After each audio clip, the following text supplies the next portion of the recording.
and a partner at Wall Street Beats. I don't know of anyone that doesn't see the long-term promise, I guess, Paul, in AI, but there are some smart investors that do think, thinking about Stan Druckenmiller the other day, who did at least sell some of his NVIDIA. He bought other AI stocks, but do you think we're in a period here where it might not be the perfect time to buy? Maybe you'll get cheaper prices down the road? Well, some of these stocks, particularly the infrastructure builders like NVIDIA, what I call the picks and shovels of the AI gold rush, some of them have come a long way. However, NVIDIA is our front man, so let's talk about that. The stock has risen several fold, but so have the earnings and the earnings forecasts. Extraordinarily growth. If you take a look at NVIDIA, it has a fiscal year that's not a calendar year, but if you take a look at calendar 25, the stock's traded about 27, 28 times earnings. That's not egregious for its growth profile. So what I try to do, Joe, is I separate the companies in the AI space that I believe in, which are the infrastructure plays, because I think that'll be the dominant theme for a couple years, longer than people think. And then I am not in at all on the end product, which will be the AI product companies. I will have to believe that when I see it, because sure, all these products will be ubiquitous. However, will they be money makers? I don't know. Will they really move the financials of said companies? I don't know. So even though it sounds like a boring, uncreative way to look at AI, I'm sticking with the infrastructure plays. And NVIDIA, of course, is near the top of my list. Do you think there's parallels with the way the internet played out back in the 90s, Paul? And you think about it, I was thinking about it, you could theoretically be buying, I don't know, Caterpillar, because they have this AI, drug company. Pick whatever you want. You can not only pick the company developing the tools to do the AI and then the AI itself, but you could pick major companies like we did with the internet that benefited from B2B or whatever it was the internet did for them. So this could be, you could look at the entire Russell 2000 to try to figure out who to buy that AI is going to help.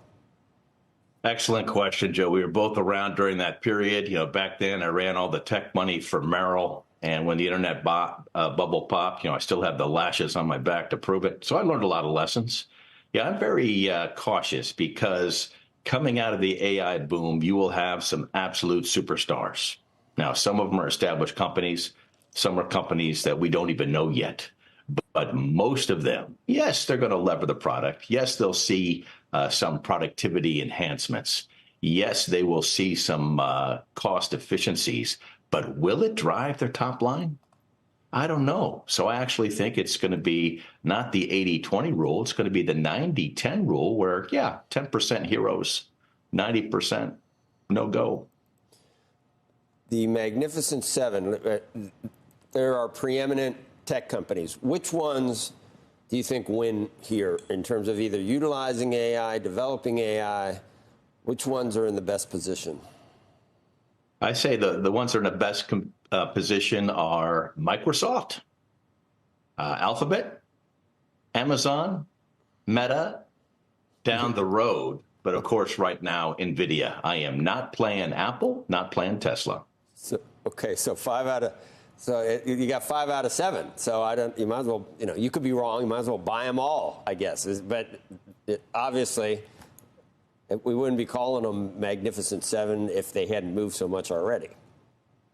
Yeah, no, I actually think, again, that valuations are not unreasonable. We don't have valuations yet, Joe, that kind of match some of the lofty ratios that we had in the full inflation of the internet bubble. So, yes, I think they're going to go higher. But I try to be very careful and rifle shoot rather than shotgun shoot.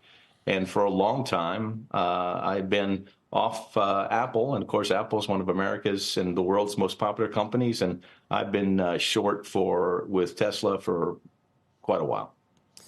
Is there anything in the macro backdrop that do you concern yourself with that? You're talking about earnings doubling. Obviously, you're not talking about multiples, but I don't know if you're counting on any cuts. That would help, obviously, the NASDAQ. I don't know which administration would be friendly. No one knows exactly how that would play out in terms of regulations and antitrust in November. But what do you think of either of those two issues?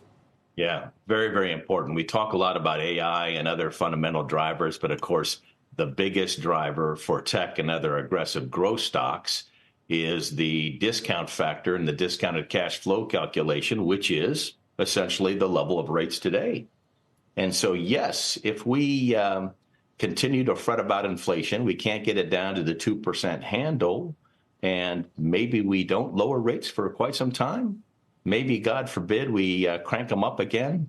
Look what happened to tech stocks in October of last year when the yield on the risk-free rate, the 10-year Treasury note, very briefly got to 5%.